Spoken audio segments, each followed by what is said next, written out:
listening to A Scary State, and this week we're talking about Washington. So, Lauren. Yes, Kenzie. Let's get scary.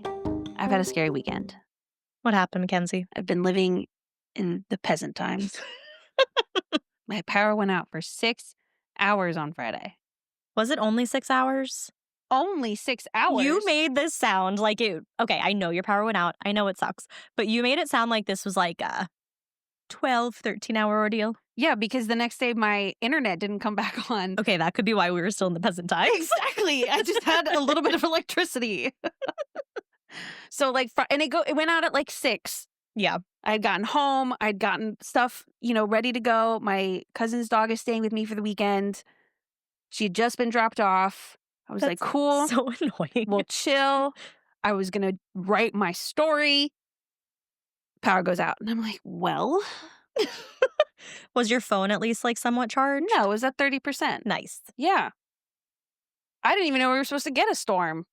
I only knew because Joe was like, oh, the sky at work is really, really dark. Yeah. But then we didn't get hit with anything. It was like the fastest storm I've ever seen in my life. And I was like, okay, that's good because it's over. And so they'll be able to get out there and fix all this shit. No, absolutely not. And so the reading out loud to the dog went well until it started to get dark and it became harder to see. Yeah. And so reading by candlelight, because of, safety reasons, our candles are in jars. Mm-hmm. And I was like, because at first I was like, how the fuck did they see? Well, because they would have like those candelabras that had like 7 or 8 candles on one. Or like just the stick, but it was like it wasn't obstructed by anything. Right. So they had perfected how to read by candlelight. Right. They had like torches. But like there would just be times that like I would just be sitting there staring off into space or like out the window hoping the lights would turn back on. And having to remind myself that the reflection of the light that I see is my candle, not someone else's light turning on. And I just kept thinking to myself, I was like, is this what they did? Read and stare and read some more. Well, but here's the thing, though. They didn't know the joys of TV or playing on their phones. So it's not like they're like, oh, I am taken away from the things I enjoy doing. They still must have been bored. Yeah, probably. They probably just read a lot, wrote a lot of letters. Ugh, it was so boring. Hung out with friends, partied. It was so boring. And then finally comes back on at midnight, a little after midnight. And I was like, cool, this is perfect for going to bed. I hadn't really eaten dinner because I didn't want to open my fridge and obviously nothing worked. Right. So at like 2:30, I woke up starving. But the TV worked. So I was like, cool, I'll watch some cartoons. I'll have a little snacky snack. Like a late night snacky snack. Great. And so turned it off, went back to sleep, woke up, internet's out. God damn it. So close. And I was like, okay, well, still can't write my story. I guess I'll just keep reading. Except she could have, but she didn't want to do my suggestions. I said, look at your phone. Use your phone as your sources and then type on like Word or Pages, whatever you have on your Mac. Mm-hmm. But you don't want to do that. No, you're right. I didn't. That doesn't sound enjoyable.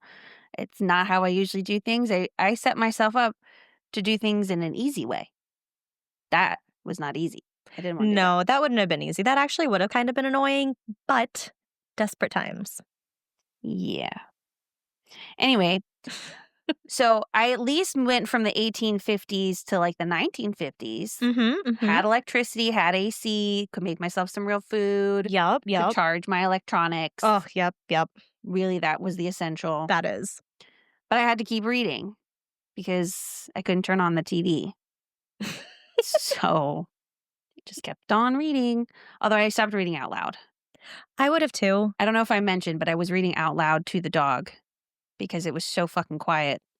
And I had to have noise, so I started reading out loud. I always have to have noise. So yeah, I get that. But once like the AC was running and the fan was on, I was like, then you're good. You have your noise. Yeah, I got my noise. And so I would say at about 5:30, the internet was finally back on. And I came back into the 21st century, 2025. We welcome you. Yes. Trees were down. Yeah, it was really bad. Yeah. There were a lot of trees down. There were a lot of people without electricity. Traffic lights out. I think there were some people without it on Saturday. Yeah, when we were driving around, there were traffic lights like sporadically out. Yeah. Like mine worked right outside my house, but then when I went up the street to the next one, that one didn't work. Yeah. So Yeah, it was wild actually how bad the storm was. It's honestly felt like the longest fucking weekend of my life. I've never felt time so incredibly. Well, see, if you ever really don't wanna go back to work, live like a peasant, and then it'll make it feel like you had a really long weekend. But I didn't have fun. I'm not saying that you could have fun. I'm saying if you don't wanna go back and you want it to feel like a long time, here's how you do it. I think I'd get to the point where I'd wanna go back.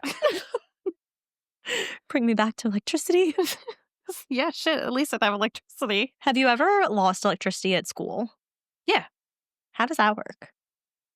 The lights go out. Well, duh. You can't use anything. And then do you guys just, chill? No. What do you do? Keep teaching? Yeah. With what? A whiteboard. Oh, yeah, those things exist. Mm-hmm. We'll go old school. Mm.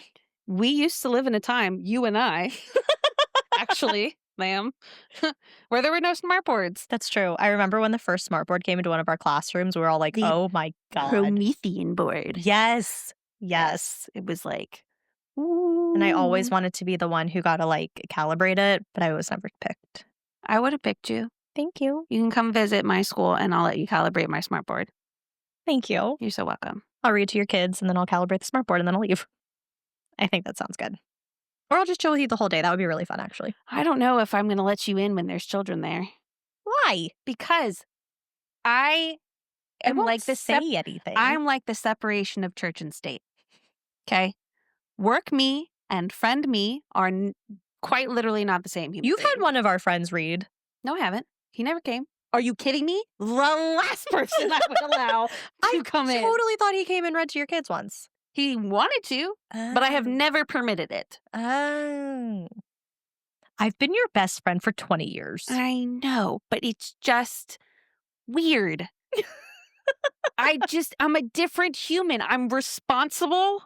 That's why I work with my friends, who I hang out with outside of work, but it's so funny seeing us in a work environment instead. But because we actually get our work done and one person will be doing a presentation. I'm like, oh my God, they're so good at this. Look at them. But if you only have ever seen them in a non-work environment, it's a little mind-blowing when you see them do responsible things. Yeah. I am responsible. I'm a leader. See, I take care of other human beings. I think that's why our friendship needs to expand to this point where I see you in that environment. Have a kid, then you'll see it. What? How would that work? Because I'd probably be very similar around children outside of work as I am with children in work. Yeah, but I want to see you teaching. I'll teach your kid. Oh, all right. That's going to take 5 years plus whenever I actually have a kid. It starts from the beginning. Okay. Your children will be the most literate children on the face of this earth, so help me God. Maybe they won't be able to spell, but they'll know other things. No, they will, because we'll have started them from an early age. They won't have the same problems I do. Okay. Don't worry. I got it. I have trouble reading words that I don't know what the word already is. I think a lot of people have that issue. Exactly. So I'm really not that weird. We have that issue on here all the time. Exactly. And we help each other out. Sometimes it's still wrong, but we try. We do. So your kids will be fine. Okay. I got my master's in this shit, okay? They wouldn't have let me pass if they didn't think I could do it. That's true. So It's very comforting. I'm also really good at BSing my way through stuff. So that's okay. Yeah, don't include that part. Just kidding. I'm smart. All right, should we talk about Washington? Please.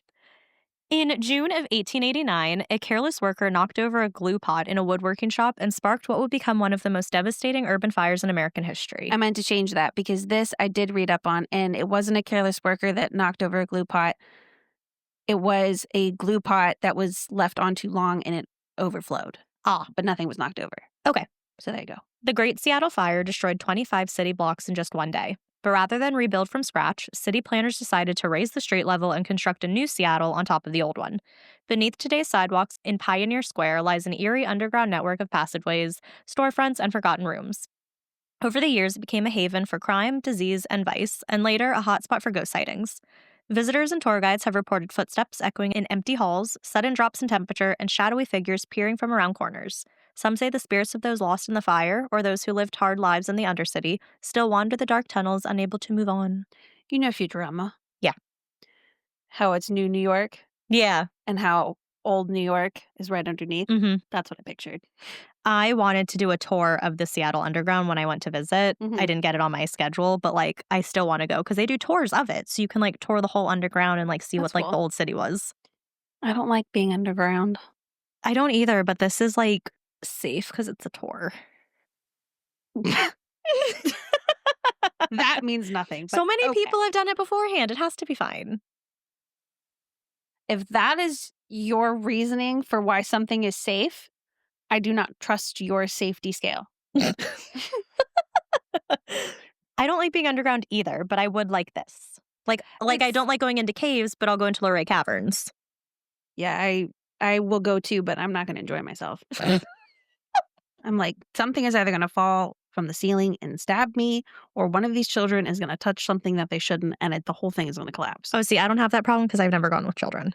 Yeah. Well, when you take them on a field trip, all of a sudden you notice every sharp, pointy thing in the whole cave. And I'm like, these railings stop no one. No, if you're determined enough, you can go over Well, any there's of nothing. those. It's like just a railing. There's no fencing. There's No, no, there's not, so you can there's easily climb nothing. over. And I'm like, fifth graders are tall enough that they could hop over if they Yeah. wanted to. Oh, yeah. I'm tall enough I could hop over, so a 5th grader definitely could. For sure. Because they're like, by the time they leave, most of them are my height. When they get to me, they're shorter. We took a picture today at my gym class because it was like a challenge day or whatever. And usually I move up to the front, but I didn't move up to the front today. But I could stand normal height, and the girl next to me had to like do like this is like the sorority squat. So she was squatting and I was standing normal height, and I was like, this is embarrassing. I see TikToks all the time where it's like when I'm trying to talk to my best friend and the tall person has their legs like spread out so that they're down to Oh, the height of the short yeah. person. And I'm like, yeah, if I wanted to be at Lauren's height. Although I wouldn't have to go that far down with Thank when we don't you. have shoes on. Thank you. I'm not like Yeah. that much taller. Yeah. But with shoes on, Yeah. yeah. I ordered leggings that are 7/8 length, so you should be able to see your ankle. No, they're full length on me, Nice. but they're comfy. But anywho, That's what's important. thank you. For nearly 2 decades, women, mostly young sex workers and runaways, disappeared from the streets of Seattle and its surrounding suburbs. Their bodies would later be found dumped in wooded areas or near the banks of the Green River.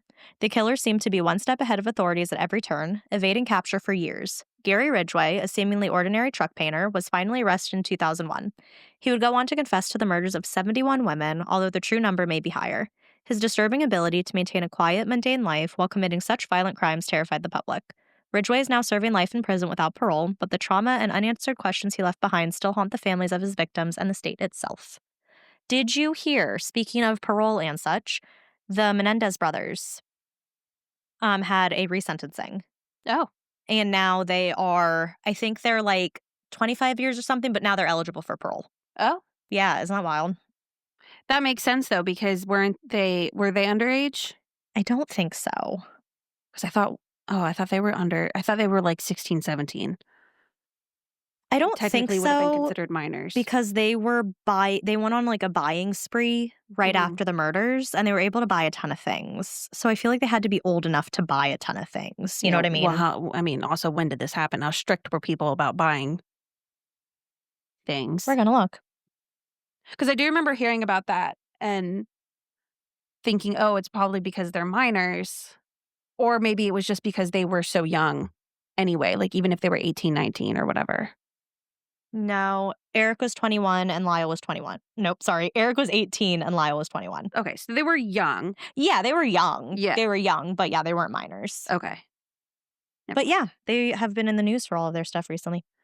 And the Idaho guy, he's going to have his thing. Oh, the one who killed the students? Yeah, he's having his court case live streamed. Oh, And apparently he's representing himself. that always ends well for people. Yeah. Good. So he's like, I guess he was a criminal justice major, and I guess He was, yeah. he's doing it this way as like court of public opinion. If they can see and cause reasonable doubt, then He's I don't know, something disgusting. like that. But yeah, when I saw that it was going to be live streamed, I was like, are you serious? Yeah, that's kind of gross. Yeah. Like, Mm. I didn't know how I felt about that one. Yeah, I don't love that. Yeah. And I don't love how he's like, I'm a criminal justice major. Like, I'm going to defend myself. Well, and knowing now too, even more so, the reasoning behind the live stream, I'm like, it's arrogance and we're giving into that, right. which doesn't seem right. No, I agree with that. Like nothing else has ever been like we might get news updates, but it's never been live streamed. Correct. Mhm. So, Hmm. at least I don't think so. No, I don't think anything has. All right, well, Kurt Cobain, the frontrunner of Nirvana and the reluctant voice of a generation, was found dead in his Seattle home on April 5th, 1994. The official cause was suicide, a self-inflicted gunshot wound to the head. But from the start, the circumstances surrounding his death sparked suspicion. Some fans and investigators noted the unusually high level of heroin in his system, enough they argued to render him unconscious. Others pointed to inconsistencies in the suicide note and questioned the timeline of events. Conspiracy theories continue to swirl, with some pointing fingers at his inner circle. Whether you believe it was suicide or something more sinister, Cobain's death remains one of Washington's most tragic and enduring mysteries. Apparently, it was also with a shotgun, A big shotgun. and there's no way he would have been able to reach the trigger. Yeah, and they had so they had taken all of his guns beforehand because he had attempted, well, I think maybe he overdosed, but like didn't die, Mm-hmm. and he went into rehab, and they had taken all of his guns away, and he got this one from supposedly he got this one from a friend. But he had like run away, as an adult does. Right. And his wife had ordered had found like a private investigator to try to find him. And that's who found him. Ugh. Yeah. Some people believe it was her. Yeah. So On May 18th, 1980, Mount St. Helens exploded in the most catastrophic volcanic eruption in U.S. history. The force of the blast leveled entire forests, killed 57 people, and drastically altered the landscape of southwestern Washington. Some victims were campers, loggers, or scientists who were too close to the volcano's north face when it gave way. In the aftermath, there were eerie reports from locals and rescue workers of ghostly voices heard in the ash-covered woods, strange lights flickering in the fog, and the sensation of being watched near Spirit Lake. Whether those are just the effects of trauma and fear or something more supernatural, the disaster left behind a lingering energy that some say you can still feel in the air. my mind sometimes has a hard time computing the fact that this happened in 1980 and not like 880. Because I like Are most you of thinking of like Pompeii? yes. That's just I don't know. It's obviously natural disasters can happen at any time, Yeah. but it just always seems like past. Yeah, it does. And this is 40 years ago. Like pretty relevant, like pretty recent Yeah, history. exactly. Robert Lee Yates was the definition of a double life. A decorated Army helicopter pilot and father of 5, he was also a cold-blooded serial killer. Between 1996 and 1998, Yates murdered at least 13 women, mostly sex workers in Spokane, by shooting them in the head and disposing of their bodies in remote areas. He was finally caught in 2000 when DNA evidence linked him to several of the murders. The most chilling part? Yates had once been questioned by police and passed as just another concerned citizen. The case raised serious concerns about how missing sex workers were investigated or often ignored, and reminded the public that killers can hide in plain sight, even behind a respectable mask. There is a serial killer in Criminal Minds who's named Tommy Yates, Mm. but he was called the Room Raider Ew. because he would kill them in Ugh. Yeah. Yeah. In the early 1900s, a woman named Dr. Linda Hazard ran a fasting clinic in Alaya, Washington. We've talked about her. We have. Promising cures for anything from cancer to chronic fatigue. Her method? Starvation. Patients were given only meager servings of broth and orange juice, many of them wasting away to death under her care. Hazard wasn't just practicing pseudoscience, she was also forging documents to gain control of her victims' estates and personal possessions. At least 15 people are believed to have died under her watch. Though she was eventually convicted of manslaughter, she served only a few years in prison. Chillingly, she later opened another clinic and died while attempting her own fasting regimen. And you can hear more about Dr. Linda Hazard's hazardous ways in episode 68. Yeah, because see, I didn't say it before because you usually include it at the end of the notes, and I didn't forgot. want you to yell at me and say, Lauren, I included it already. I forgot. I had intended to, and then I forgot. But yes, we have covered her. Yes. On November 11th, 1919, Armistice Day. Armistice Day? I think you said that right. Armistice Day. Okay. Tensions between the American Legion and the Industrial Workers of the World, IWW, also known as the Wobblies, erupted into violence in the town of Centralia. The Legionnaires, many of whom were World War I veterans, attempted to storm the IWW Union Hall. Oh my gosh. Sorry. When we were at Arlington yesterday, we were near I think it was like some Navy monument or something. And so all these like old veterans were coming up to look at it. And Grandma just was like, oh yeah, they were from the Civil War time. And joking. And then mom goes, oh, yeah, that makes sense. And then like 2 minutes later, she goes, wait, no, that doesn't make sense. And grandma could not stop laughing. Oh, brother. Oh, it was so funny. Okay. The Wobblies, fearing another violent attack, fired back. When the dust settled, several Legionnaires were dead, and the IWW member named Wesley Everest was lynched by a mob. Ooh. The incident remains one of the bloodiest labor disputes in U.S. history, and Centralia has wrestled with its legacy ever since. Some remember it as a defense of workers' rights, others see it as a dark stain on the town's past. Wish I could tell you which side people were on, but like I said, I didn't get a chance to go back and look into it. That's okay. We'll only have to go off of what we have here. Yeah. During the 1880s, anti-Chinese sentiment boiled over in the Pacific Northwest. In Washington state, it turned violent. In Tacoma in 1885, a white mob forcibly expelled over 200 Chinese residents and burned their homes and businesses. The following year, Seattle experienced a similar outburst. Armed groups tried to round up Chinese immigrants for forced removal, and when some resisted, violence erupted. These attacks were fueled by economic anxiety, racism, and a broader national movement to exclude Chinese laborers. Federal troops had to be brought in to restore order. These events devastated the Chinese American communities in Washington and highlighted the dangerous consequences of xenophobia, a warning that still resonates today. Yeah. Seattle's shiny tech boom might suggest it's always been a progressive paradise, but that wasn't the reality for many people of color throughout the 20th century. Redlining practices, backed by banks and the federal government, kept Black families, Asian Americans, and other minorities from buying homes outside certain redlined areas. Even outside of redlining, restrictive covenants were added to property deeds in neighborhoods like Queen Anne and Magnolia, explicitly banning non-white residents. These discriminatory policies stifled generational wealth for communities of color and created lasting patterns of segregation. The effects of these policies can still be seen in the racial makeup and economic disparities of Seattle neighborhoods today. Which you'll probably see in a lot of major cities. Oh, yeah. For Native American children in Washington, boarding schools were not places of learning, but institutions of forced assimilation. One of the most notorious was the Tulalip Indian School, which operated from the 1800s until the 1930s. Children were taken from their families, stripped of their languages and identities, and subjected to abuse and neglect. Survivors recall harsh punishments for speaking their native tongues, emotional and physical mistreatment, and a curriculum designed to erase Indigenous culture. Generations later, the trauma continues to impact families and tribes across the Pacific Northwest. The history of Tulalip stands as a painful chapter in the federal policy of cultural genocide. I keep it waiting, for you to say something. Sorry. But I know you didn't this time, which is fine. But I'm just like, oh no, I'm going to keep going on. Well, I was thinking that, if it's the 1930s, my grandparents were born in the 1930s, which means that, there were, one, people still alive who went through that. Yeah. And two, as recently as 2 generations. Yeah, it's so wild. Yeah.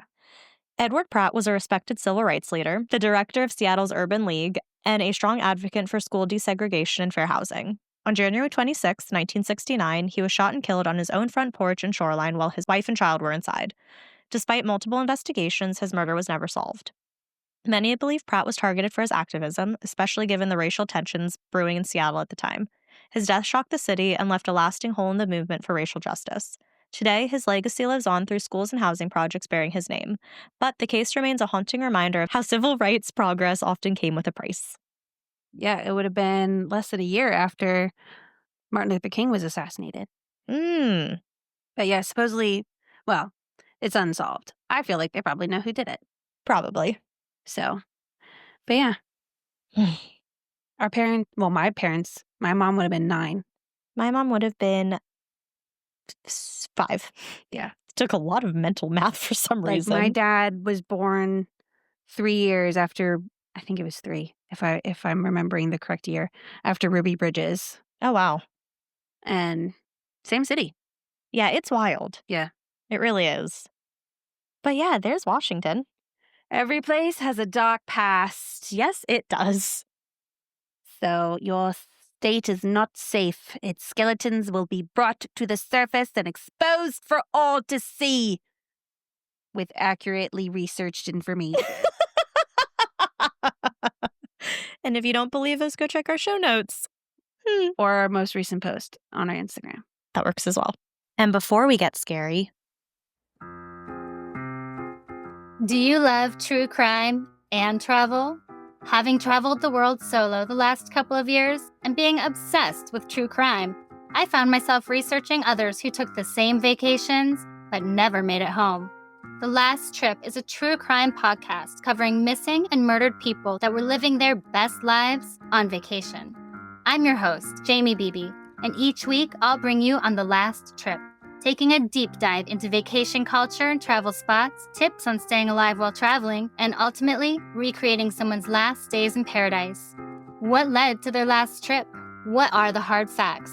What is the final outcome? And could you be next? David Snedden was a 24-year-old college student from Utah attending Mandarin classes in Beijing when he mysteriously disappeared while hiking Tiger Leaping Gorge. Chinese authorities said he drowned in the gorge, and U.S. authorities agreed, although his body was never found and his parents didn't believe that. 7 years later, out of the blue, they got a phone call from a former U.S. official who had evidence David is still alive. This case sounds like a Hollywood movie, but evidence doesn't lie. So where is David Snedden? Famous rugby player and Celebrity X Factor contestant Levi Davis went missing in Barcelona last year while on a backpacking trip through Europe. Just days before he vanished, he posted a 15-minute video to his Instagram account saying his life was in danger and people were after him. After he disappeared, several theories emerged. But what really happened to Levi Davis? Join me, Jamie Beebe, co-host of the popular true crime series Strictly Stalking, as I embark on a brand new adventure combining true crime and travel. Listen to The Last Trip wherever you get your podcasts. So, Lauren, what's spooky to you pouring? So, my first line of this is, if you have listened to this podcast at all, you know that I enjoy talking about disappearances in the woods and in the mountains. So this episode will be no different. Mount Rainier is an absolutely breathtaking mountain in the Cascade Range of the Pacific Northwest. It is an active stratovolcano, which means that it is built up of many alternating layers of hardened lava and tephra. Tephra is all types of rock fragments and other material ejected from a volcano during an eruption. Is this the one we just talked? No, that was Mount St. Helen. Never mind. Shockingly, Mount Rainier is located in Mount Rainier National Park, which is about 59 miles or 95 kilometers southeast of Seattle. It is the highest mountain in the state of Washington with an officially recognized summit elevation of 14,410 feet. It's one of the 14-footers. There you go. Mm-hmm. Which is 4,392 meters. Wow, that is a drastic difference. I know. I know. That's crazy. So I went to Mount Rainier National Park when I visited Seattle, and we did the hike that is right next to Mount Rainier. So as you're hiking, you're looking at Mount Rainier the whole time, so you're not on Mount Rainier. When you get to the end of this difficult hike, the views are unbelievable. Yeah. And they are so breathtakingly beautiful. Wow. That's I nice. loved it so much. Did you take any pictures? Oh my God, yes. Well, send me some. Oh, I'll post it. Perfect. Yeah. So the whole hike is about 9 miles or so. That's a long hike. Oh, it's a very long hike. And we got there like right when the park opened. So is that like total like they're back? Yeah. Okay. So we woke up very, very early. Yeah. We drove out there, started our hike. And so I remember we were walking by this one lake and I see way up there these like people and there's like a watchtower. And I was like, whoa, what are they doing up there? And Freddie, who's my friend's boyfriend, was like, oh, that's where we're hiking to. And I was like, are you kidding? He goes, oh, no, I don't know where we're hiking. And I was like, oh, that's crazy. Turns out that's where we were hiking to. Oh, my God. And you're walking up because like going up, you're like dying and like you're breathing heavy and people are coming down. They're like, you're almost there. You can do it. And you're like, oh, my God. Anywho, it was very, very fun. Yes. And we ate sandwiches up there. Oh, my, it was just, I had so much fun. Oh, good. So, as I was doing my research, I learned that there's actually a high probability of Mount Rainier to have an eruption in the near future. Yeah. And due to that and to its proximity to a major urban area, Mount Rainier is considered one of the most dangerous volcanoes in the world. Makes sense. It is also in the Decade Volcano list. So according to Wikipedia, the Decade volcanoes are, quote, 16 volcanoes identified by the International Association of Volcanology and Chemistry of the Earth's Interior as being worthy of particular study in light of their history of large destructive eruptions in proximity to densely populated areas. The Decades Volcano Project encourages studies and public awareness activities at these volcanoes with the aim of achieving a better understanding of the volcanoes and the dangers they present, and thus being able to reduce the severity of natural disasters. How the fuck do you prepare for that? Don't live near it. Good looks. Okay, thanks. Rainier is the only one in the U.S. that's on this list. Other big names on the list are Etna, Vesuvius, ones like that to kind of give you an idea. So between Vesuvius had its time. but it's still on the Decades volcano list. And there's still a town right there. Yes. Yeah, so this one's pretty They much learned saying, nothing from Pompeii. like, if Mount Rainier were to erupt, Mhm. everyone in Seattle's done. Yeah. And, like, they even have drills in schools for the tephra stuff. Like, that's kind of like the stuff that comes out of the volcano in a Mhm. way. They have drills for what to do if that happens. You know, you feel like, okay, United States, we're all in the same place. But then you hear shit like that. And you're Right. like, I don't do a volcano drill. And we've done, like, a tornado drill, but, like, once a year maybe. We do tornado once a year in the spring. And then, people in Oklahoma and, like, Tornado Alley probably are doing them once a month. It's probably no longer a drill. Right.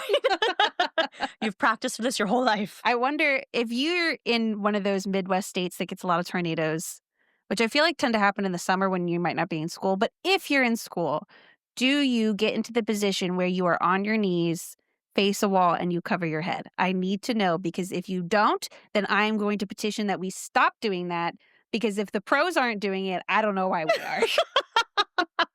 It's probably someone who's never had a tornado before or, like, been near one. They're like, this is how you protect yourself. I mean, I get it. You're protecting your head, but why are we crouching? Let me know what you guys do. Need to know.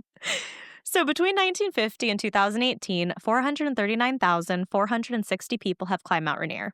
So not the hike I did, like actual Mount Rainier. Okay. And from 1947 to 2018, approximately 84 people have died in mountaineering accidents. Approximately 7% of mountaineering deaths and 6% of mountaineering accidents in the U.S. are attributed to Mount Rainier. Oh, wow. Yes.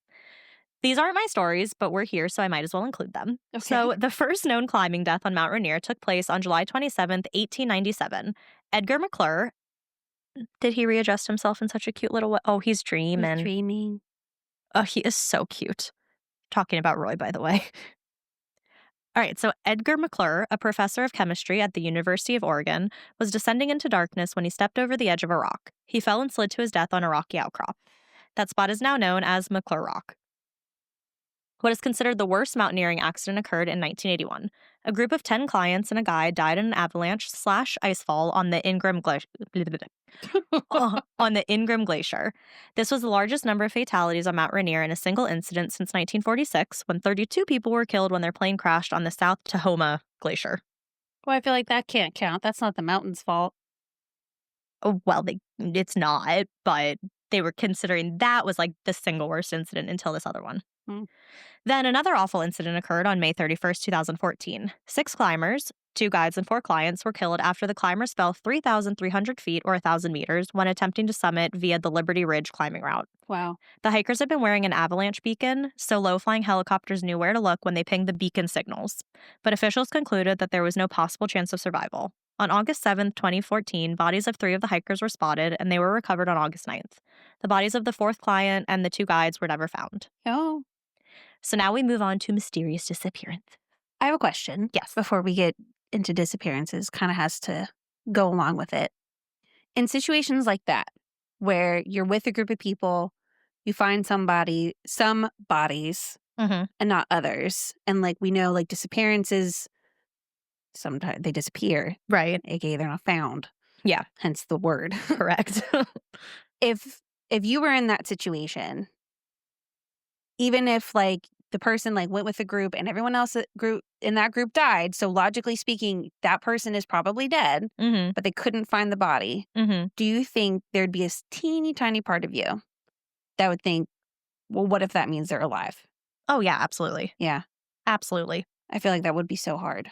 Yeah. I mean, because until you have the physical proof, I think Yeah. you're always wondering, like, there might be a chance. Because Like- there have been stories where, like, everyone dies except one person. Right. So you very well could be that one person is who you're hoping, Yeah. Yeah. I was just wondering. I feel like I would be the same way. Yeah. I feel like anyone's that way. You know, like if they disappeared and like decades had gone by, I would know, logistically speaking, I would more believe the fact that they're probably dead, Mm-hmm. but it would be too difficult for there not to be a teeny part of me. Yeah. That'd be like, but there's a chance. Speaking of disappearances, I wanted to kind of give one. We're in the Virginia area, and a girl I went to college with, her dad has been missing. Oh my God. So I wanted to kind of share that information here real quick. I just thought of it. Yeah.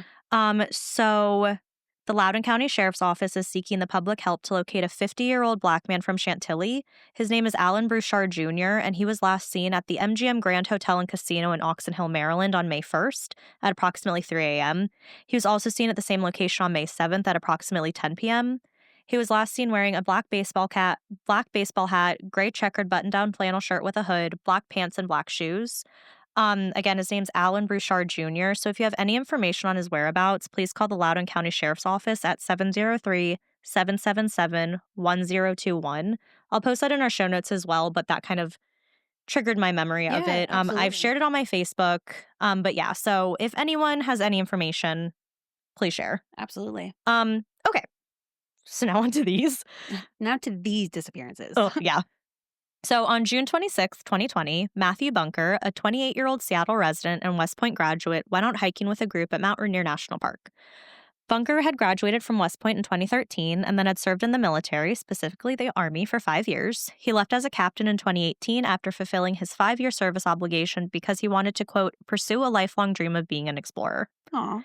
He and a partner were skiing at around 10,400 feet above sea level and were making their way back down. But something happened and went wrong, and Bunker found himself on a steep and dangerous terrain where he fell to his death. This is the same place where those 6 hikers were climbing 6 years earlier and That had ridge died. thingy? Yeah, in 2014. Yeah. Liberty Ridge is considered one of the most technical and dangerous routes on the mountain. About 100 climbers attempt the route every year, with only 53% making it to the summit. But he was skiing? Mm-hmm.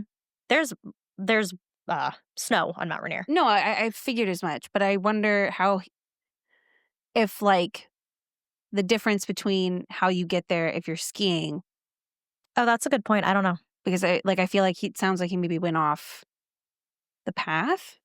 Because it can't, like, I highly doubt that's the same path for skiers as it would be for hikers. Well, he fell to his death, so Yeah. Somehow he got over there. yeah. Yeah. So about 100 climbers attempt this route every year, with only 53 making it to the summit. The ridge is responsible for at least 28 deaths, which is about a quarter of the park's climbing fatalities since they started keeping records. Wow. So immediately his partner reported this, and a search for Bunker was launched, but it was hampered by inclement weather. When the skies cleared up, a helicopter search was conducted, and so this one, he was found. Bunker's body was found on June 29th along the base of Liberty Ridge in a crevasse. But where he was found was too difficult to reach or to get to. A public statement was made about the case by Tracy Schwartout, Deputy Superintendent of Mount Rainier National Park. She extended her condolences to Bunker's loved ones and expressed how sorry she was about not being able to bring him home to his family. Catherine Machen said about her brother, quote, "There was so much about Matthew that I wanted to share with everyone I knew. Matthew is strong, athletic, handsome. He's smart. He went to West Point. He's disciplined. He's a talented photographer and painter. He's a gifted writer. He had the goofiest sense of humor and could always bring a smile to your face. He loved the Lord. Matthew is one of a kind." So while he was found, it was like a disappearance and Yeah. you know, at first. So then we have 64-year-old Edward Birch and his son, who had set out on the 93-mile Wonderland Trail at Mount Rainier National Park on July 12, 2014. They decided to hike on the 19-mile portion between Box Canyon and White River. They had an overall goal to hike the whole Wonderland Trail and had decided to break it up into different segments. I was going to say. Yeah. The week before, the two had hiked the first section. So this time they were hiking from Box Canyon to White River, with Edwin starting at one end and his son coming from the other direction. Why not stick together? I don't know. I thought that was interesting. Yeah. But they were going to meet in the middle. So they met at Indian Bar, which is the middle point, before continuing on. Edwin's son said that Edwin... And then kept going in the same direction? Like those Yeah, so opposite they directions? would meet up in the middle and continue on separately. Okay. Which I assume must be a loop for them to meet up, but I'm not 100% sure. Yeah. Edwin's son said that Edwin seemed well, just a bit tired. But when Edwin's son reached their final meeting point, Edwin never showed up, and at 1:30 a.m., his son notified the park rangers. An extensive search was launched from both land and air, but no signs of Edwin were found. The area where he went missing, which was near Panhandle Gap, is the highest point of the Wonderland Trail at 6,800 feet. After being unsuccessful, the search was scaled back, but rangers and park aircraft continued looking for signs of Edwin, but they had no luck. And so that's all I heard at first, and then I read another article that said 2 weeks later, on July 26th, park visitors found Edwin's remains near Flying Pan Glacier. Forensic examiners said the cause of death was undetermined. I was going to say, is that anywhere near where they thought he might have? I'm not sure. Because I'm wondering, could if not he's by figure it himself, out. they split up, Right, and they're supposed to get to the meeting point, you have no idea at what point he went missing. right. But there was this one lady who wrote an article who she was a search and rescue person, and she had hiked this area before. So she had been talking kind of about her experience here. And she said it's very easy to get lost here because she said she was hiking, and at one part, before you kind of crest the top of it, it was snowing. Yeah. And so she's losing the path of hikers in front of her, and she can't see where she's gone. And she finds footprints. So she's following those footprints, but they turn around because they had obviously gotten lost. So she's following those and she's getting herself lost. Then you finally make it over the crest and it's like not snowing anymore and you can kind of see the path a little bit more. Yeah. But she was like, if this is where he was, like, It's easy to get it's lost. very easy to get lost. Wow. Yeah. Which is very scary. So the next 3 disappearances I'm going to talk about fit into a very weird phenomenon and pattern known as the men missing from their cars phenomenon. What? This trend tends to involve young men under the age of 40 who go missing from their cars with no bodies found. Okay. It's like a legit phenomenon. Interesting. Theories range from foul play to accidents, but either way, it's a large enough problem that it has its own name. So our 3 guys, Michael Fortenberry, Nathan Lerner, and Austin Chase, all disappeared near the Fairfax Bridge, which is in Carbonado, Washington. So about Carbonado, it is a small town in Pierce County with a population of just under 1,000. It's only 11 miles from the northwest entrance to Mount Rainier National Park, and is the least trafficked of all the entrances, but still brings in a good amount of people. So the similarities between these 3 are a lot. First, 3 people disappearing in a small town is already a lot. Right. Yeah. All 3's men were found in the vicinity of the Fairfax Bridge in Carbonado, Washington. Like their cars. There is no evidence of injuries in these cars, and all 3 men belong to the same demographics. All were white men in their 30s. Do we know if the car doors were left open? I will get to that in one of the cases. Okay. So the 3 men, Michael Fortenberry, Nathan Lerner, and Austin Chase, all went missing near Mount Rainier within the span of 1 year. And where they were found, is that like the start of a trail or? Where their cars were found was at the front of a trail, Okay. like the trailhead. Yeah. Yeah. Okay, so Michael Fortenberry was a 31-year-old who typically went by his middle name of Zachary.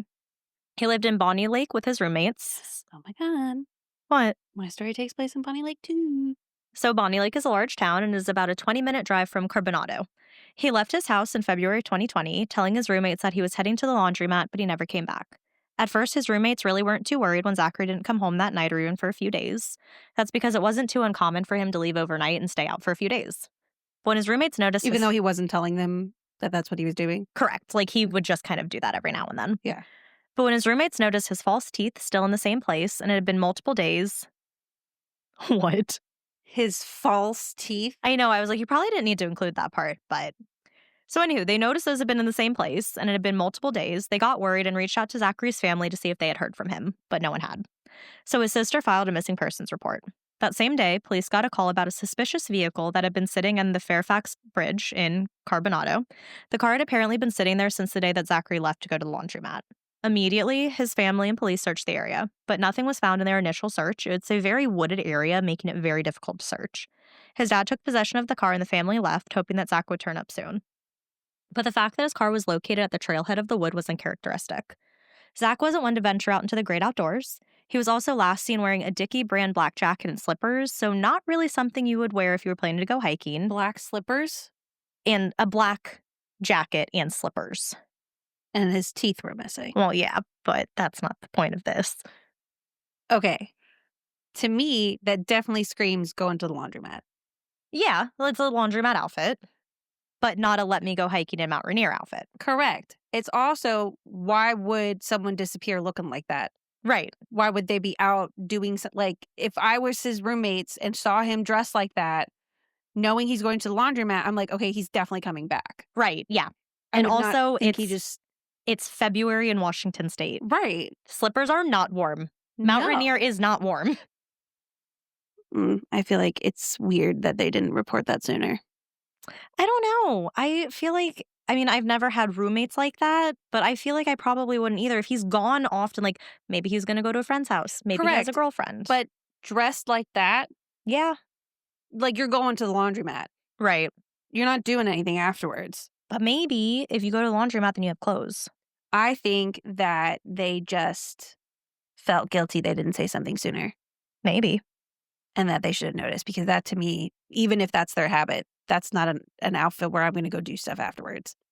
A local witness then came forward and said they had spoken to Zachary on the bridge on the night of his disappearance. As he gave his story, it started to get disturbing. So trigger warning for suicide talk here. He said that he had passed Zach on the bridge outside of his car. The man who lived just across the bridge claimed that he had seen people contemplate suicide on the large high bridge crossing that goes over the Carbon River. Mhm. Then this asshole man yelled out, "Just do it, man." Mm-hmm. Like, what the actual hell? And you're gonna then admit that too? Right. So when Zach's family heard this, they confronted the man who did apologize. He claimed that he had been having a bad day and didn't mean it seriously. He added to his statement saying that Zach was looking up at the full moon the whole time.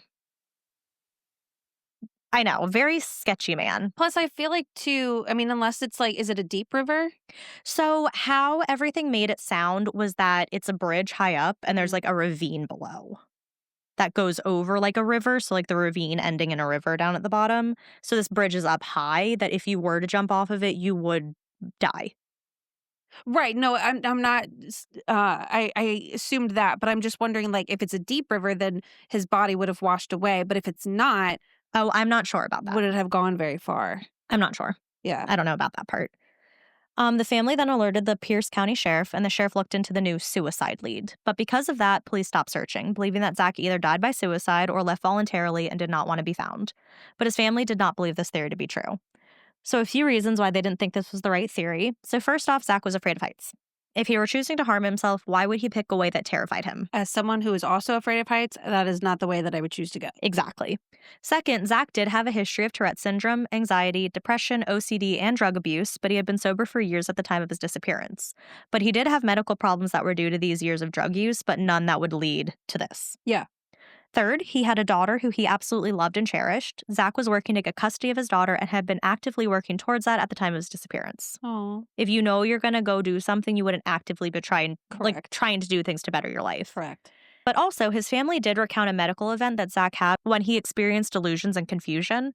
It's not known what happened to Zach, but he did end up in the hospital. While there, it was confirmed that whatever had happened was not drug-related, but he did have dangerously low sodium levels. This can cause neurological symptoms like the ones that Zach was exhibiting, and it can also be confirmed that this was the cause of his hospitalization. How do you get low sodium? Is that dehydration? No. No. So, I mean, it can just happen if you're not having things that have electrolytes or sodium, or if you drink a lot of water.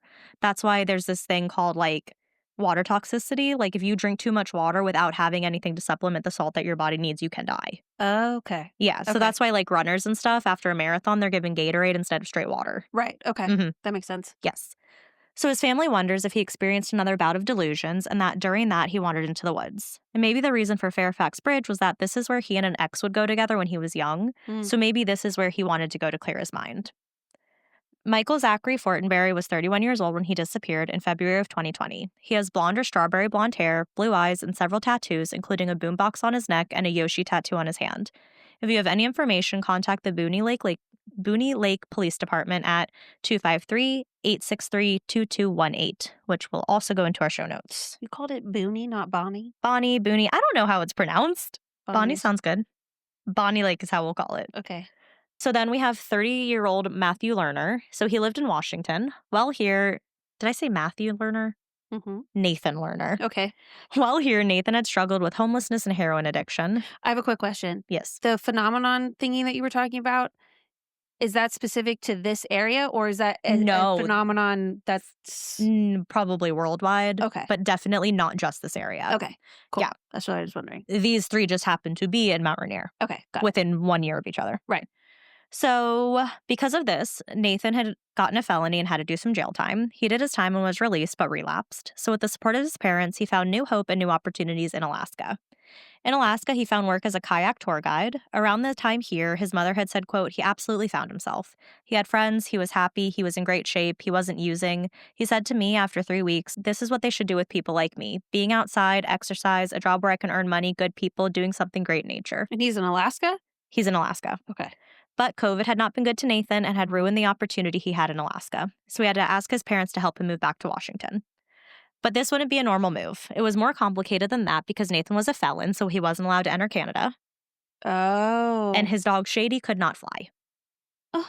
Yes. So the solution was that on December 22nd, 2020, Nathan would take a ferry from Whittier, Alaska to Bellingham, Washington with his dog Shady. I need a map. From up here in Alaska down to Washington. That's a long trip. Let me see. Oh my gosh. Well, anywho, going from Alaska to Washington. By the beginning of 2021, he was back in Washington, staying with a family friend in Bonney Lake. On January 6, 2021, Nathan showed up to the ER at the Auburn hospital claiming he had an infection and was in pain. He was looked at and was given a prescription for antibiotics and a dose of Dilaudid, Uh-oh. which is a drug used to treat moderate to severe pain. Why uh-oh? Because it's a narcotic. And he Oh. has a history of drugs. He told the hospital staff that he was homeless and suffered from substance abuse, but he was still released. And they gave him Dilaudid anyway. An hour later, after the hospital had really looked at his blood test, they called him telling him to come back, but he never did. It had been a few days since Nathan told his parents he was going to the ER, and they still hadn't heard from him, so they started to worry.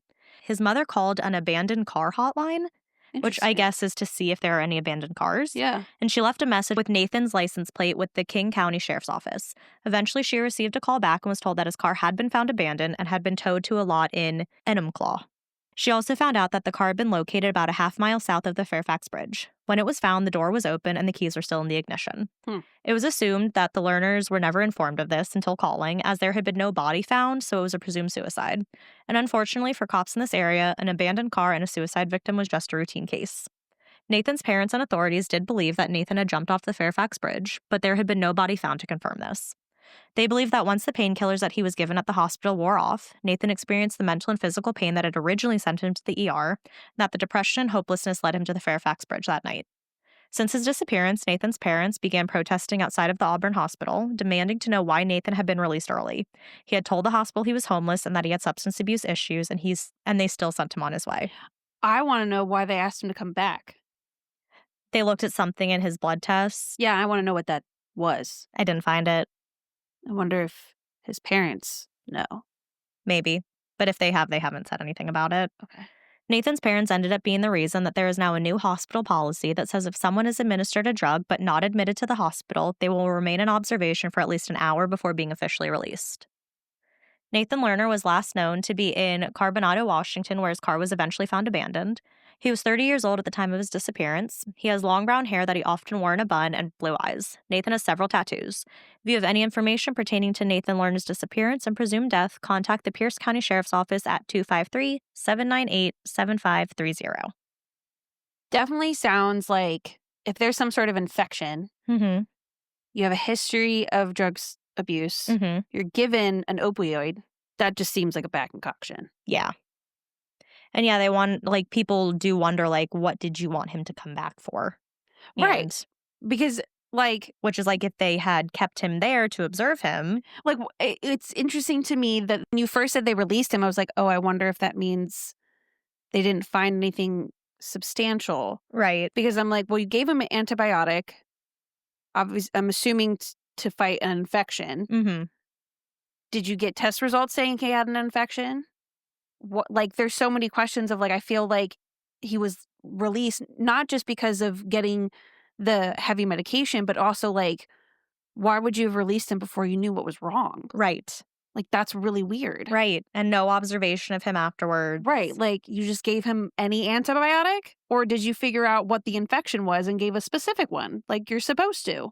Because it could have been that, so they called him back to give him a different medication. I have no idea. That's weird. So just 1 week later, Buckley police were pursuing a silver Ford Escape. The chase was leading to the Fairfax Bridge, and cops watched in horror as the Ford they were chasing went over the bridge. Uh-oh.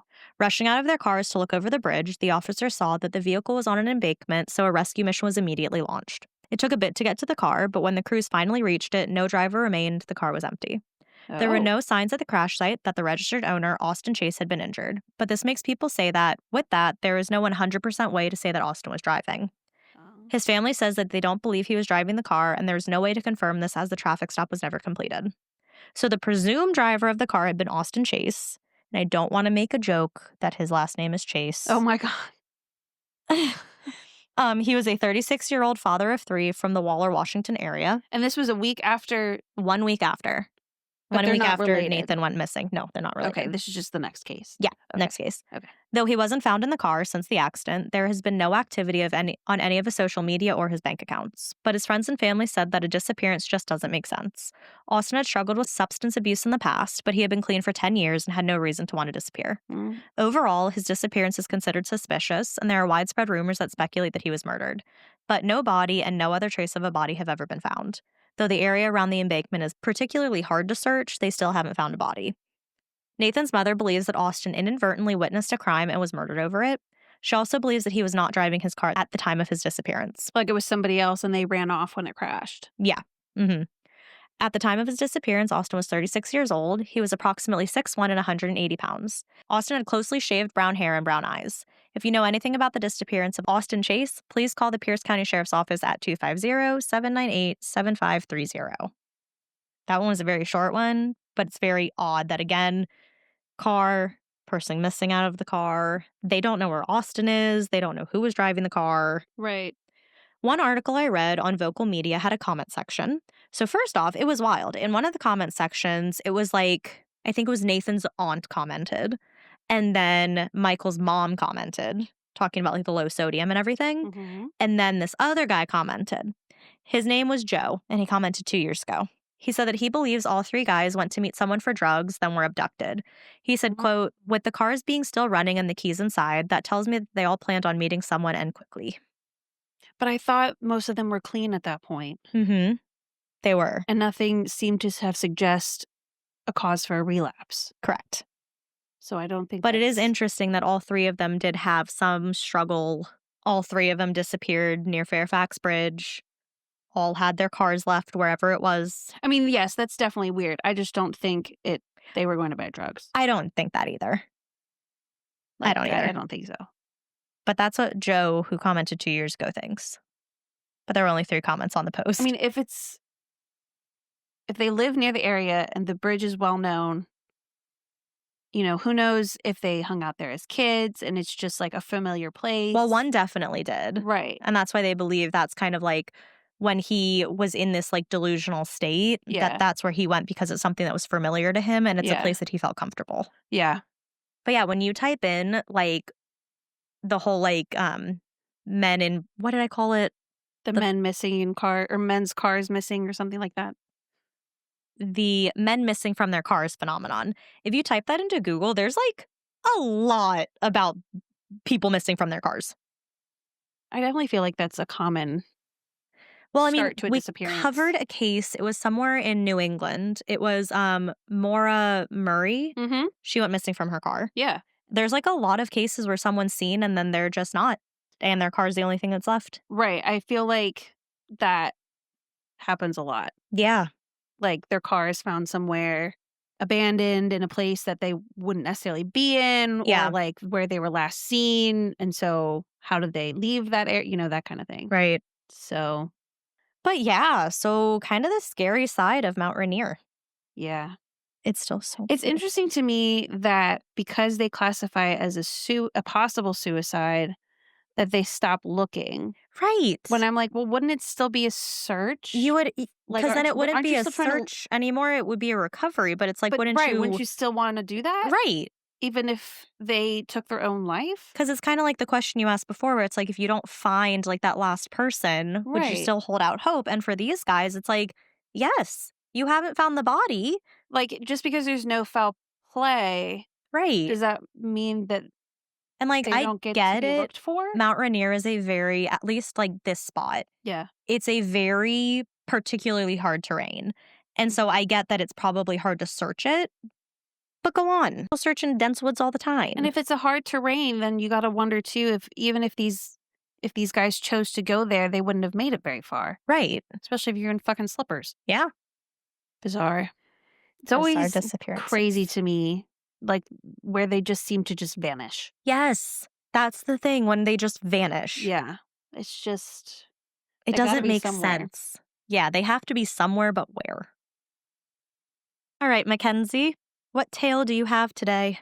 Short, but not sweet. Oh, no. This week, we are heading to Bonney Lake, which we've been at for a little bit now. We really have. To uncover a haunting mystery that spanned nearly 3 decades. A case involving a devoted mother, a missing teenage son, and a killer hiding in plain sight. Oh. This is the tragic story of Susan and Jeffrey Klungness. Okay. Before we get into our story, I want to mention that there is not a lot of information about this case. I found some old newspaper articles, but after like 1996, there's really little reporting about it until March of this year. Oh. Yeah. So this is going to be on the shorter side of our typical true crime cases. Okay. Susan and Ronald Klungness were a married couple residing in Bonney Lake, Washington, with their 14-year-old son, Jeffrey. The couple had their struggles and had even separated for a bit of time, but they celebrated their 15th wedding anniversary in January of 1996 and by all accounts were happy. Susan was a former computer operator at Boeing, known for her involvement in church activities and her passion for crafting. Susan and Ronald were introduced by a friend in 1980 and were married in 1981 in Seattle. Ronald had been working at Boeing for 30 years and was currently working at the Boeing plant in Auburn. Susan had quit her job after she hurt her knee while on the job, didn't say how. The knee had never healed properly, and she had had several operations, with the most recent having been in Christmas of 1995. Jeffrey was a quiet teenager who enjoyed video games, soccer, and playing the card game Magic. Oh, yep. Jeffrey had dyslexia and attended the private New Horizons School in Skyway, which was a school that specializes in helping kids with special needs. Jeffrey and his mother would spend time at beaches in Oregon for weeks at a time, and Jeffrey enjoyed exploring the beaches for interesting seashells. His father, Ronald, later told the News Tribune, quote, "He liked to collect things. He liked to put things together." At the end of February of 1996, the family had enjoyed a night out for their son's soccer banquet. By the weekend, the Klungness family would never be the same again. Okay, so it's a mom, dad, and a son. Mhm. What's the son's name again? Jeffrey. Okay. On Saturday, March 2nd, sorry. Oh, no. This is where I always come back to. Someone celebrating a What year was great this? 1996. Oh, yeah, I was celebrating my second birthday. And this was the worst day of this guy's life. Oh, there have been quite a few of them happening on my birthday. Well, but I constantly, Yeah, that is always running in my mind. I all know. the time. It is the weirdest thought. You know, like I said, someone's going through the worst day of their life. Mm-hmm. And my you're- parents were so happy celebrating their 2-year-old daughter's birthday. Right. Yeah. It's a small world, but it's also so big, Yeah. you know? Wait, and that was a Saturday? Mhm. There must have been a leap year in there because I was born on a Wednesday. 94 would have been a leap year. Oh. No, that doesn't make sense. No, it doesn't. Something in there was a leap year because I was born on a Wednesday and this was a 96 Saturday. would have been a leap year. Oh, okay. Yeah. Because 96 would have been a leap year. How do you know that? Because if it goes by fours. Yeah. And so if you do 4, 8, 12, 16, that's like the what I like to call the base. And then it starts to repeat. So then 20, 24, 28, 32, 36. Oh. And so it repeats. Wow. How cool. It's how math works in my head. There we go. So if it's not in a section where it's 0, 4, 8, Mm-hmm. then it's the next half where it's 2, 6. Okay. So it would have been okay. 92, 96, and then 2000. Wow. Yeah. What? Sometimes I can be I'm really impressed. Sometimes I can be really fucking smart. That was really smart. I think it's because from teaching math, I started to see so many patterns with these numbers because I'm also trying to show it for the kids to make their life easier. Like when Right. you're adding doubles or when you're doing plus 10, you know, Yeah. it's just certain things are changing. It's not like you have to really count. Yeah. You eventually don't want them to count individually. You know what I mean? Well, I do that now. Right. So when I was teaching times tables, that's like, I'm like, it just starts repeating. Like, look at the numbers in the ones place. They just start repeating, and the numbers in the tens place is what changes. Very cool. Thanks. Wow. Learn We something learn new every day. Anyway, Ronald Klungness had come home from work around 4 p.m., and the front door was unlocked and the television on, which didn't raise suspicion for him, I guess. Well, I mean, if Joe had come home when we were recording my part, we had accidentally left the front door unlocked. So He would have panicked immediately. he probably would have. Because that is unusual. It is, Yeah. but it happens. Yes. Susan's... I'm still shocked at us, honestly. Yeah, well, it's because I closed the door. Yeah. That was your mistake. You let me close it, and I wasn't going to lock it. Susan's 1991 Toyota Camry was not in the garage, and neither Susan nor Jeffrey were home. It'll make more sense why later, again, this didn't raise red flags. Okay. And Ronald attempted to get into the master bedroom, but was unable to open the door because it was being blocked by something. Oh. Instead of continuing to try to get the door open, Ronald left it be, heated up some food, and fell asleep on the living room couch. Okay. No. If I'm trying to get into my bedroom door, like in my bedroom, and my door is blocked by something, I am ramming that thing open to see what is blocking that door. Because there should be nothing blocking my bedroom door. Well, maybe he was tired from a full day's work. There is nothing that should be blocking my bedroom door. I know it sounds sketchy, but trust me, there's a far better suspect. Okay. Okay. Okay, I'm suspicious so far. I know. I'm not saying that there isn't suspicious things that happen. However, there's more suspicious things that happen with a different person. So Okay. when he woke up around 6:30, his wife and son were still not home. So he tried to open the master bedroom door again. This time, he pushed a little harder, and when he got the door open a few inches, he found his wife's bloody body slumped up against the door. Exactly why I would have pushed the door open. You have a very different mindset than most people. I've heard too many true crime stories where the door could not be opened because someone was in front of it. Exactly. I don't think Ronald has that same experience. I just think that's weird. Like, what do you think is blocking your bedroom door? I don't know. Why do you not go investigate? I don't know. Okay. Maybe they had a lot of stuff. Maybe. So it wasn't weird to have something maybe being blocked. I don't know. That's weird to me. Like I said, there's not a lot. I'm sure if there was more information, Ronald would happily explain why he didn't. Okay. Ronald immediately called police to report his wife has been murdered and that his son was missing. A search immediately began to find Jeffrey, and investigators discovered that he was last seen with a family friend, 41-year-old Martin Malcolm. And how old is Jeffrey? 14? Mm-hmm. Exactly. I don't like that. Just wait. It gets Good. even more suspicious. The family met Marty Malcolm through their church where Susan had befriended him. Despite knowing about his prior conviction for second-degree murder in 1980, they allowed him into their lives and he became a regular presence in their home, assisting with household tasks and spending time with Jeffrey. Do we know what the murder was? Like, what the circumstances around it were? Just 16 years earlier, in 1980, Marty Malcolm had been convicted of second-degree murder after killing his wife during a domestic dispute. And he was released from jail in 1992. Oh! Mm-hmm. See, okay. There are certain circumstances where you can get around it. Like, if it's second-degree murder, like, some things happen. That? No. I was also very confused how it ended up being, unless he, got a plea deal. Mm-hmm. Again, deep background, non-existent. Oh, These people did not exist until 1996 when Susan was killed and Jeffrey went missing. wow. And so, yes, there is some background information, but all I can tell you is that he also, I think, too, had injured someone else who had been there. Oh, my God. And don't know why he was released in 1992. Don't know why he served so little time, why it was second-degree murder instead of first-degree. I mean, if it was a domestic dispute, I guess. Then second-degree does make sense. Right. And so. Crime of passion kind of thing. Yeah.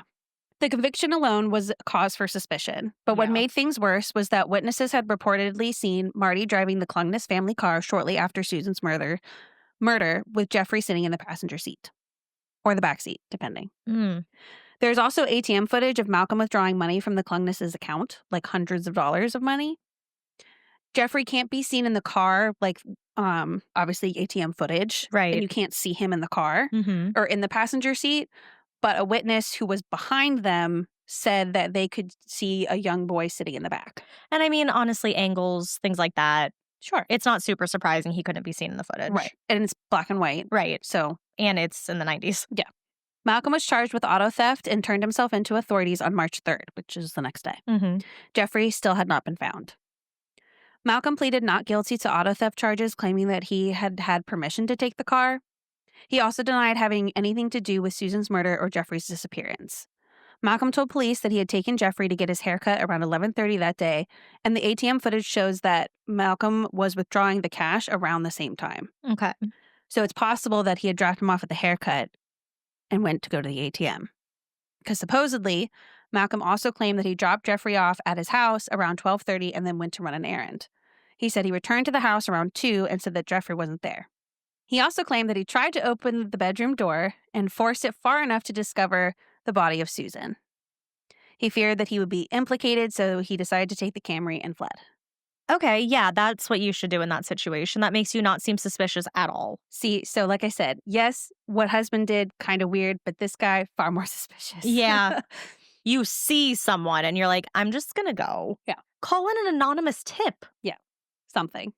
The car was found a few days later in a neighboring town, and eventually Malcolm pleaded guilty and served 40 days in jail for auto theft. Oh, okay. Investigators determined that Susan was attacked and killed with a blunt force object while she was sitting in her favorite armchair in the living room. A trail of blood leading from the chair to the bedroom prompted detectives to believe she either crawled to the bedroom to get away from her attacker or was dragged there. Which also, I'm like, did the husband not see that? Right. I was just wondering that. But depending on when she was killed and by the time he got home, if it was dried and it looked maybe more like dirt versus red, I don't know. I don't know. Like I said, I haven't seen any crime scene pictures. Yeah. I don't know what the inside of their home looks like. I have a lot of questions. Yeah, there's a lot. But technically, this all gets resolved in the end. Oh, okay. So, as suspicious as some of the things he does seem, he really is innocent. Okay. So, Okay. Susan had just been paid about $700 that morning, but was only found with $5 in her purse. Oh. A gold watch given to Ronald by the Boeing Company for 30 years of service was also missing from the home, along with Jeffrey's magic cards. Huh. Detectives focused on the family friend from the start of their investigation. For one thing, he was the last person known to have been seen with Jeffrey. For another, he had served time for the second-degree murder of his wife. Right. Ronald Klungness said that Malcolm often drove Jeffrey to appointments, soccer practice, and sessions of the card game Magic. Ronald later said, quote, he was with us all the time.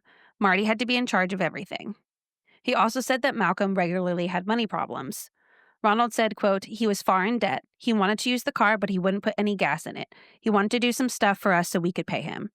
I think that's how they initially became friends. Like he was doing work on like their house. handyman kind of thing. Yeah, and then went from there. Over time, Susan grew uneasy about Malcolm's frequent visits and his relationship with Jeffrey. She felt he was overstaying his welcome, leading to tensions within the household. Although there's also some reports that said that Ronald was like, well, if we asked him to leave, he would leave. So I'm not sure when she started to become right weirded out by him. Because like at first, like what Ronald was saying was like, no, he's a great guy. Like I wouldn't think that he would do something like this. Like he's, he hasn't done anything suspicious. Right. He, has always been respectful, like He that helps kind of us thing. out, all of that. But then Yeah. like later on as things continue, he definitely thinks it's him. Ugh. Yeah. Despite being the prime suspect, police at the time only had a circumstantial case, and it wasn't enough to arrest Marty Malcolm. Investigators and volunteers searched for days looking for Jeffrey and even used a National Guard helicopter to search for him. Eventually, authorities called off the search when they were unsuccessful. Jeffrey's father continued to search for his son and even traveled as far as Seattle when there had been reports his son was seen in the area. Ronald never considered his son a suspect in his wife's murder, and neither His did son? Yeah. Never considered his son a suspect? Yeah, as in like he killed his mom and ran away. Oh, okay. Yeah. Sorry. Okay. And neither did authorities. Ronald later said he believed his son saw his mother's murder and had been kidnapped. Jeffrey was never found, and the case went cold for almost 30 years. Oh my gosh. For years, the Klungness family was left with nothing but unanswered questions. Susan was buried, but Jeffrey remained missing. As time passed, hope for answers began to fade. Then, more than 20 years later, a breakthrough. In October 2017, a group of mushroom pickers were hiking through a remote area near Greenwater, Washington. It's always mushroom pickers. About 50 miles from Bonney Lake, when they stumbled upon what appeared to be a human skull fragment. Ugh.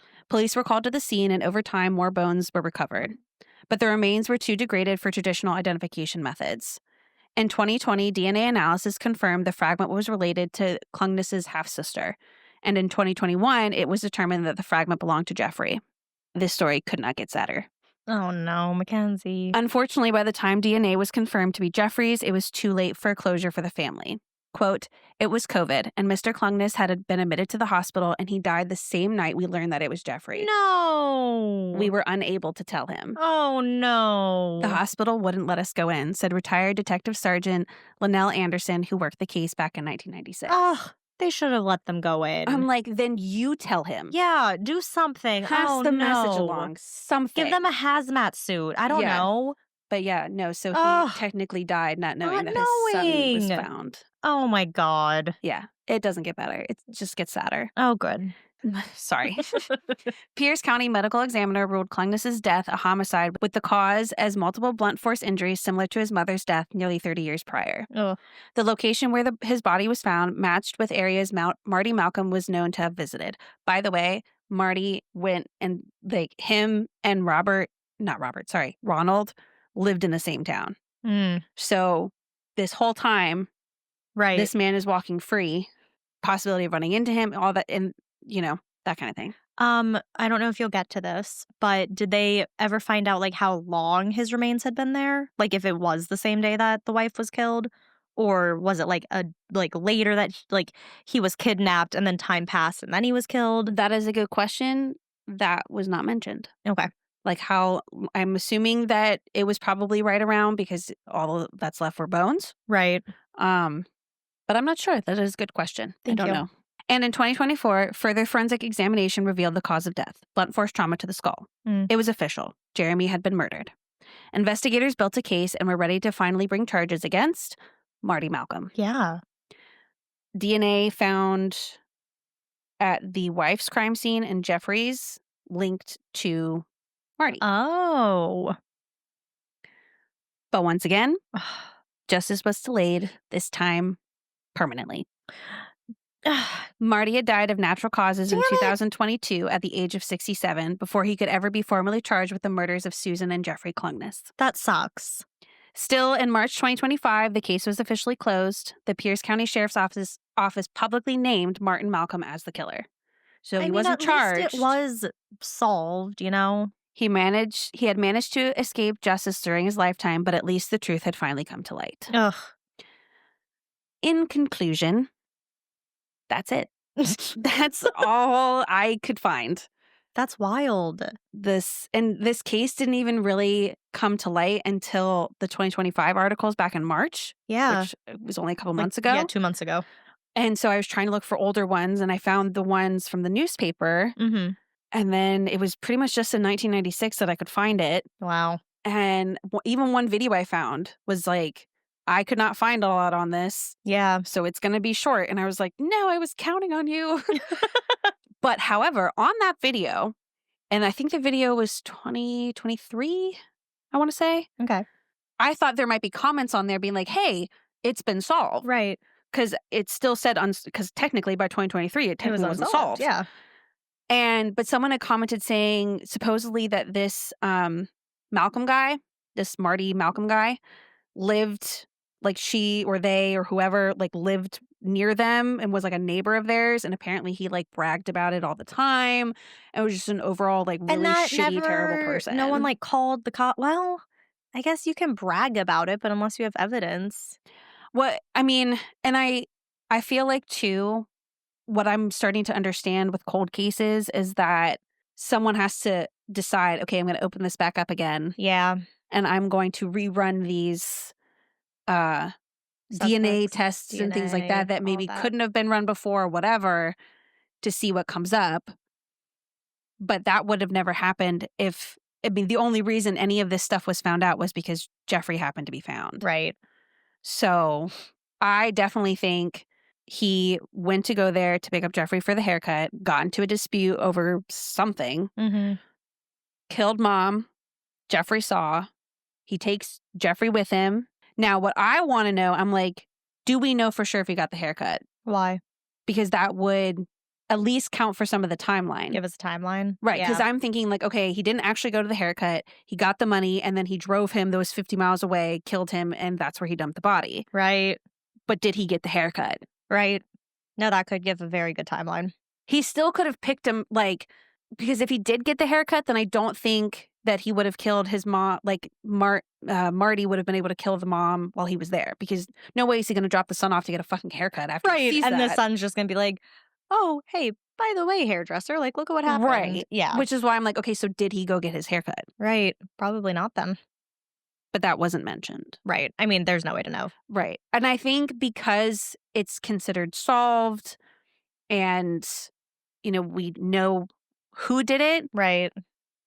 I don't know if anyone's going to look into. No one would. How, now the father has passed. The suspect's gone. Yeah. I don't know if anyone's going to actually look into like the true details of what happened. Probably not, because it's been solved, Exactly. So we know who did it. Unfortunately, justice wasn't served. I think the most heart-wrenching part is his dad passing before being able to be told. Oh, yes, that's awful. That is absolutely heartbreaking.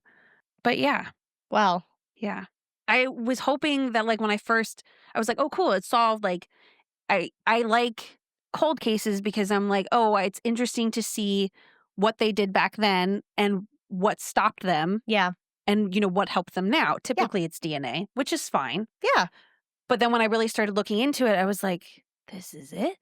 Yeah. And so when I watched the video and the guy was like, there's not a lot. And then I looked at his sources and I was like, okay, at least I have the newspaper articles. So maybe Right. that'll give me a little bit more. And it gave me a little bit more background about who the people were. And it Mhm. gave me a little bit more details on like how the watch was missing and the money and like the cause of death Right. and things like that. And like the search, I know they use like those like cameras or scanners to The heat ones? yes. Okay.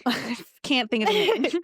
But like to detect body heat, Thermal imaging. something like that. Yeah. And that I know hadn't worked. Well, yeah. Right.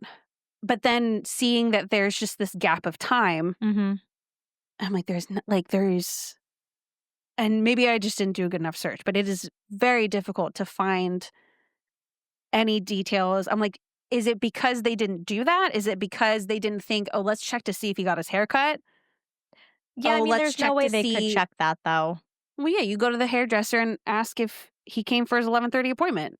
Oh, they knew when it was at and where it was going to be at. Yeah, like the guy was Oh. his story was that he picked up Jeffrey at 11:30 for a hair appointment and dropped him off and Oh. picked him up at 12:30 and like picked him up and then dropped him back off at home. Oh, interesting. Okay. So I'm like, was that not reported because you didn't think to ask? Even your question too about how long the body had been there, was that not did they choose not to determine that? Mm-hmm. Or was it just not report? You know what I mean? Yeah. Like things like that. Like even though it's solved, I still have so many questions. Yeah. So, Yeah. and like the DNA, where was it? Mm-hmm. Yeah. Like, I think that it was on Susan because I doubt it would still be on Jeffrey by the time he was found. Yeah, no, probably not. But I'm like 1996. DNA testing was in its infancy. And if this guy was arrested and charged, convicted of auto theft, Right. spent time in jail, at this point, wasn't DNA being collected? But also, if he had spent a lot of time in the home, his DNA is going to be ruled out of anything. But specifically on her body? Transfer DNA. Yeah. But was that even checked? Yeah, right. And why is it now that when they match the DNA, it counts? Right. Which makes me think the DNA wasn't checked back then. Probably not. I mean, it's also a small town, That is small-ish true. town. Maybe That's they true. didn't have the resources for it since DNA was so new. It might not be this automatic thing. Right. Like it's going to be in our places like DC, New York. Right, exactly. Yeah. So, like I said, it's solved, but there's still so many questions. That just one of those cases where it's just never going to be answered. Yeah, I don't know what's it's like one thing when like we have an unsolved, but we have a lot of information and so we can kind of draw this hypothesis and we just don't get an answer to that one final question. Or this, where we have the answer to the final question, But we don't know anything else. but we don't know anything else. I think we'd like knowing the final answer. I don't know. Yes, I'd love to be right. And knowing the final answer is definitely satisfying. But there's so many questions. Yeah. What? Why? How?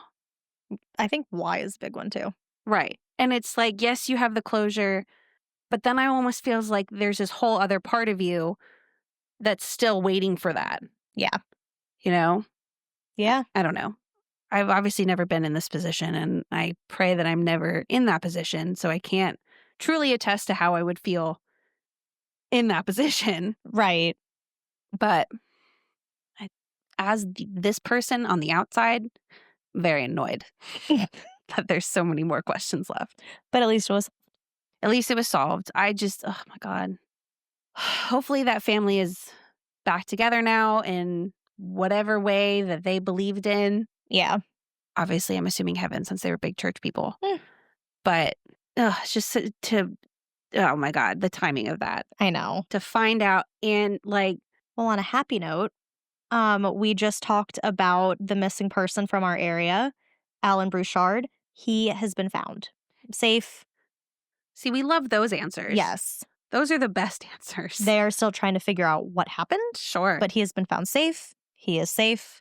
In situations like that where no one got hurt, Yes. except for maybe like the person, I don't know, if he sounds like he's fine. Yeah. I'm just kind of like, that's their business. Yeah, I don't need to know what happened. I don't need to know what happened. I'm just very happy that I'm he just was glad found. he's found. Yes. Yes. Yeah. Like the best possible outcome. Exactly. Absolutely. So that is a good way to end things on Yeah. a happy note. Yeah. So he has been found. Yes. What a great quick turn of events. Because I know. For listeners, it's going to be chunked together. They're not going to realize how much time went by between when you said that versus then. I know. It's been a couple hours since So- I said that, but I mean, and he's been missing for like 14 days or something like Right. that. Oh, my goodness. But yeah, definitely Thankfully the he's best okay. news. That's good. Yeah, I like that we're ending on that. me too. So I guess we'll just cut it here. So stay scary. And stay safe.